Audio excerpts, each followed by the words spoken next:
Here's my latest find. It's a Hallicrafters T-506 7-inch TV from 1949. Hallicrafters is more commonly known for making ham radios, and that's kind of reflected in this design, because unlike the normal turret tuner with you rotate it to select the channels, this has push buttons for channels 2 through 12 with fine tuning on the end. I've taken the picture tube out. It's actually over here with a few others I picked up recently. Similar to these other sets I have that are 7-inch, like this Motorola and Admiral.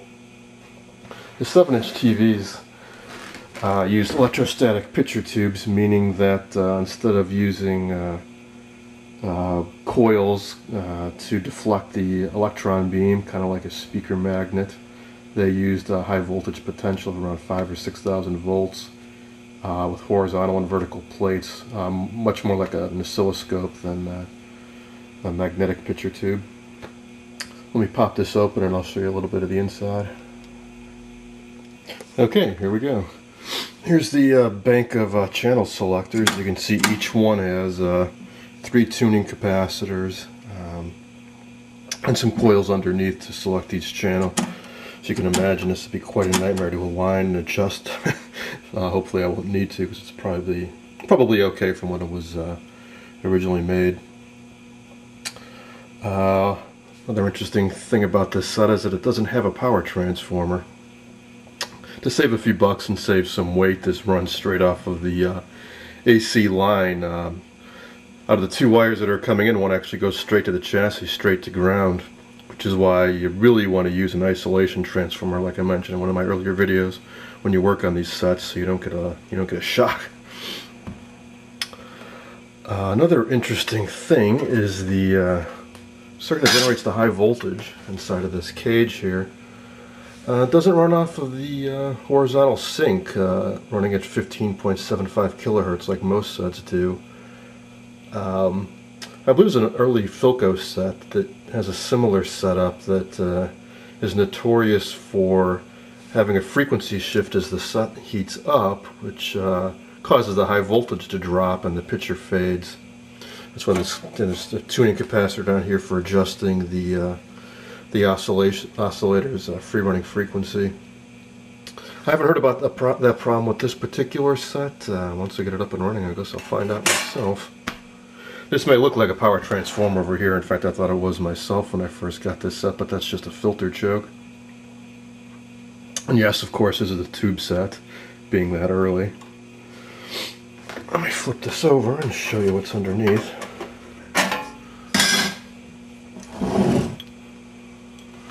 All original, so all the original old nasty wax capacitors, which so you can see are getting pretty grungy and nasty.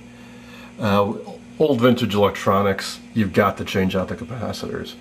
These are made out of wax and paper, and over time they rot away literally, and the wax starts to melt and deteriorate. Doesn't matter if it's been sitting in the box for 50 years, these still go bad.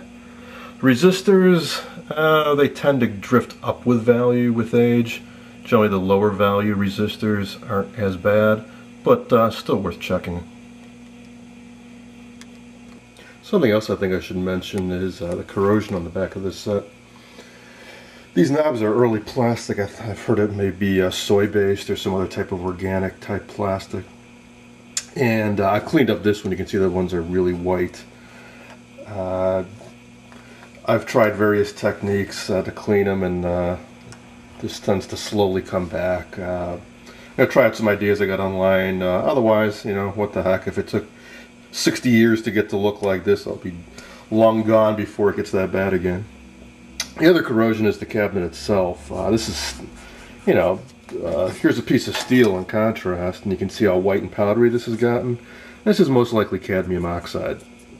They would plate old chassis with cadmium, I believe, to increase solderability when they would have to solder wires right to the metal chassis, which is ground. And also, I think when it's freshly applied, it's sort of a poor man's chrome. This stuff is pretty toxic.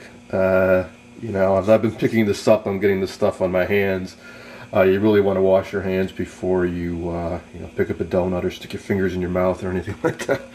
As far as cleaning it goes, I've gotten some mixed advice. One, just leave it alone or just wipe it down. I've also tried using phosphoric acid on another set, and it does turn this almost instantly back to bright, shiny metal. So I think it's really up to you. You know, do you want to deal with the mess and the fumes of using acid to make it look nice? Once it goes back on the set, you're really never going to see it again unless you pop open the cover to show it off. Otherwise, yeah, just leave it alone, and make sure you clean up so you don't get this dust around, breathe it in, ingest it, whatnot. I think this set will be pretty quick to restore. You know, it's a pretty simple design compared to some of the other sets I've got. The only thing is, though, I just got a nice big bag of parts for both this 7-inch Admiral and that 7-inch Admiral, and I'd like to restore them both at the same time. I was hoping to do it really quickly, but both these sets have had a lot more work done to them than I'm used to seeing, and a lot of it's pretty questionable, so I think I'm going to have to do some reverse engineering and restoring back to the original wiring diagram on these. But hey, maybe if I get stuck on these, I'll take a break and get the Hallicrafters going sooner than later. That's all for now.